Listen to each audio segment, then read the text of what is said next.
Welcome to the Joe Watt podcast. I am Joao Vendramini from the University of Florida Range Cattle Research and Education Center, and today our guests are Mr. Edgar Davis and Connor Davis from Wauchula, Florida. Thanks for being with us today. We're glad to be here. Glad to be here, Joe.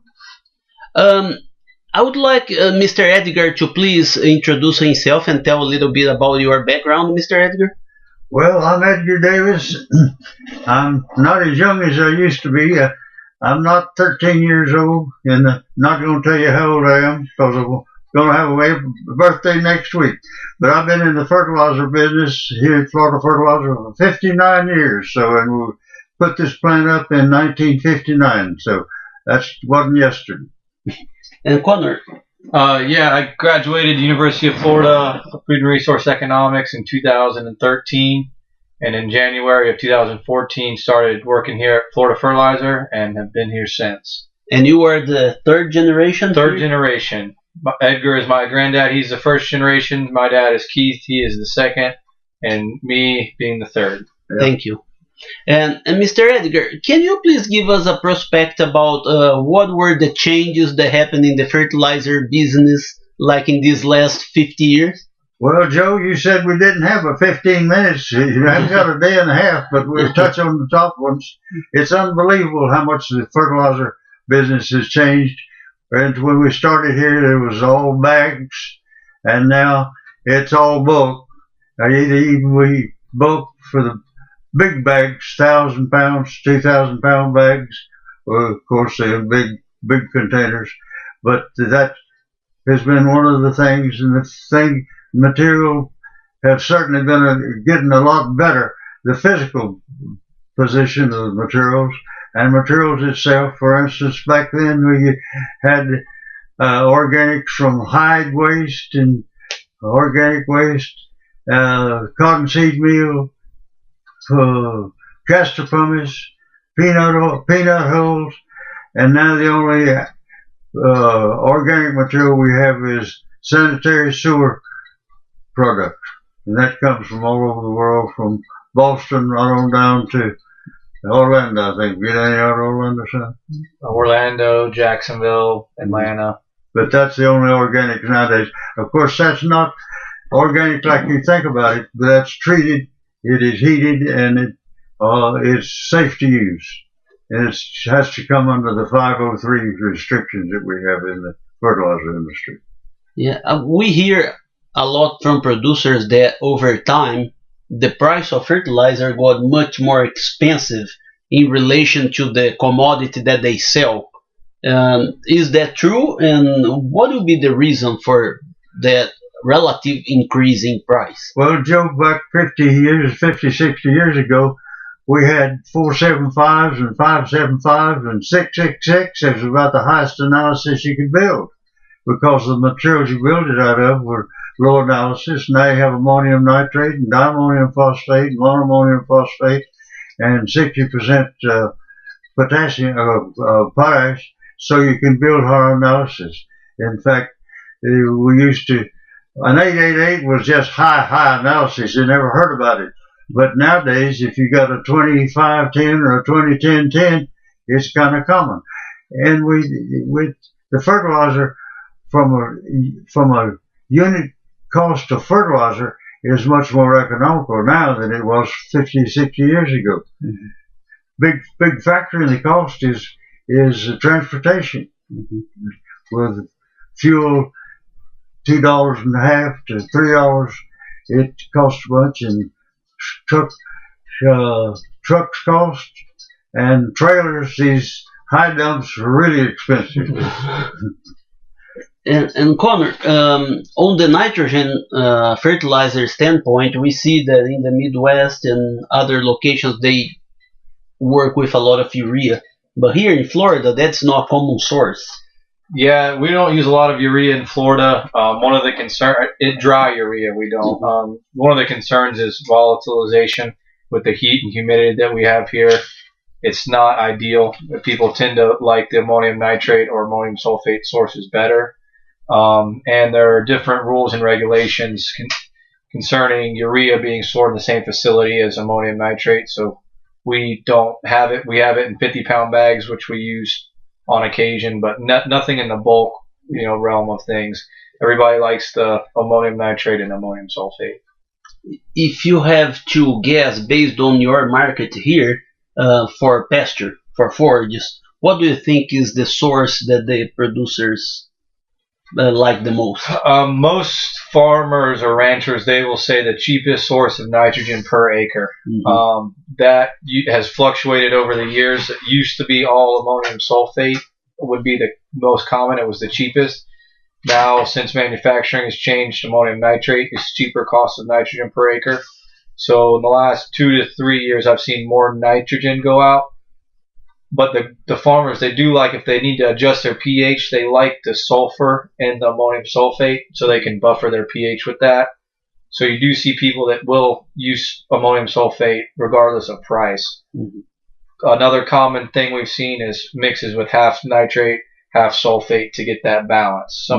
The nitrogen from the ammonium nitrate is a little bit quicker uptake.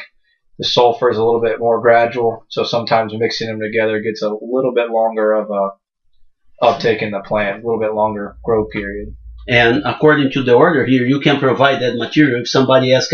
Yes, we're a bulk blend facility and a custom mixing. So anything a customer wants that we can do within a 2,000-pound mix, we can make. So we can blend it, all ammonium nitrate, a quarter ammonium nitrate, any mix really that is doable through the analysis of raw materials we have. We can custom make.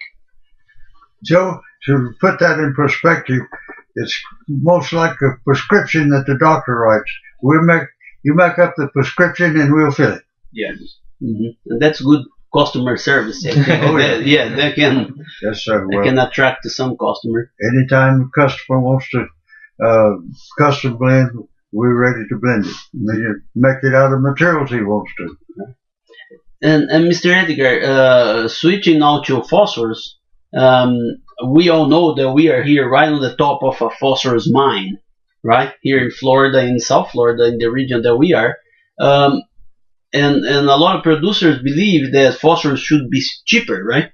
Because we are right here on the top of... And what is the reason why we probably have to pay the same amount here on the top of phosphorus mine than the people will pay in the Midwest in Iowa?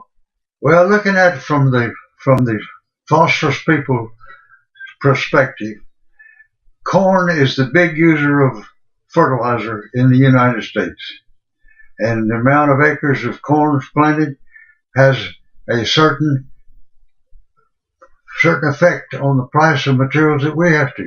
So if they can ship phosphorus to Illinois or the corn deal and get such a price for it and such a profit, they look at for us to give them the same kind of profit here in Florida. Okay. And for people to get a concept of it, the corn market is roughly 90 million acres. The state of Florida is only 33 million acres. So, and we have in citrus about 400,000 acres of citrus in Florida. So the corn market's 3 times the size of the whole state of Florida.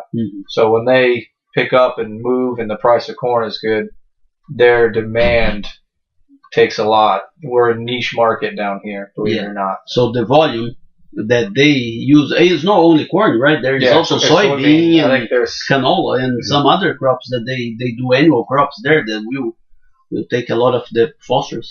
Corn, wheat, and soybeans, I think, are the big crops in the United States. They take more fertilizer than probably all the rest of us put together.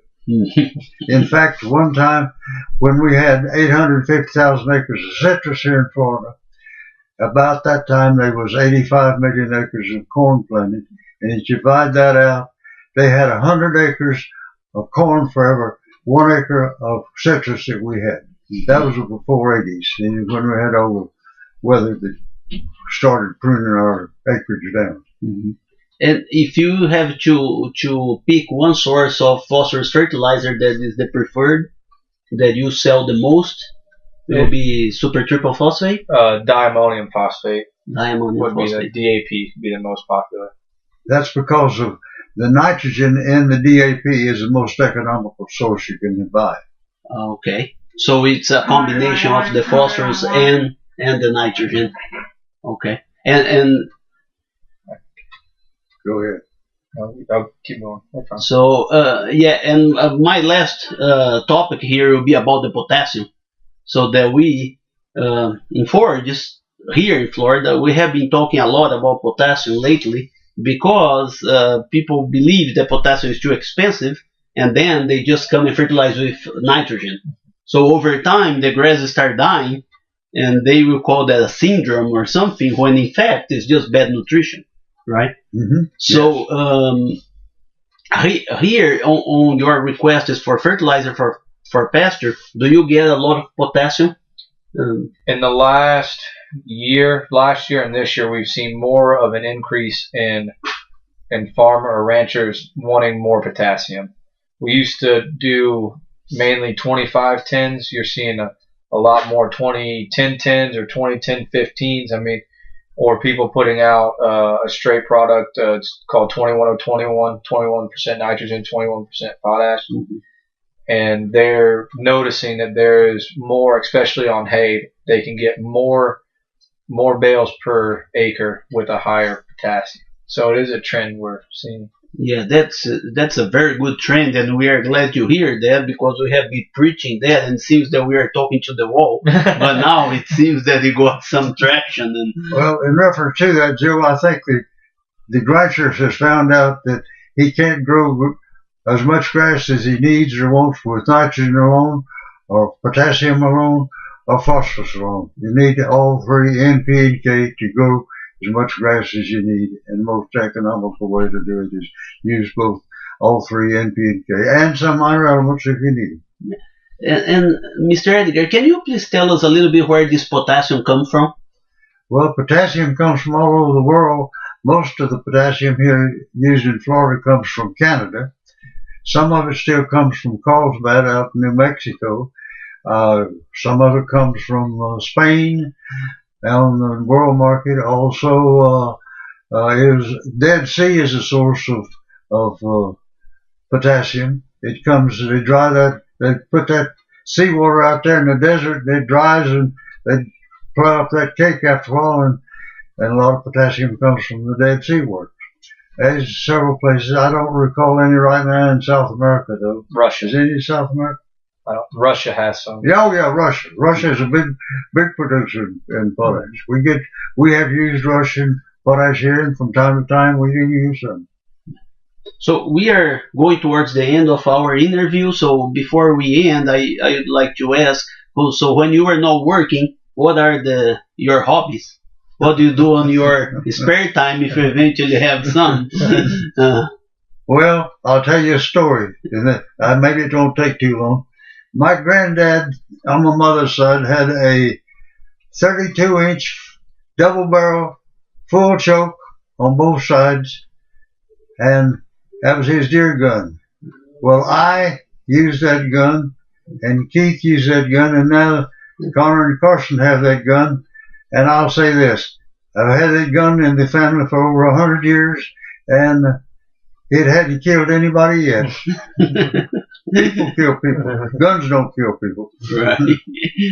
And Connor, do you have any I would fishing, say hunting, or hunting and fishing with him? I mean, he's taken us out on grouper fishing since we were 2-3 years old, it seems like, and we still go out trying to have another trip coming up here soon. So we'll go 30-40 miles offshore with him, and he's still the captain. So we have a great time doing that.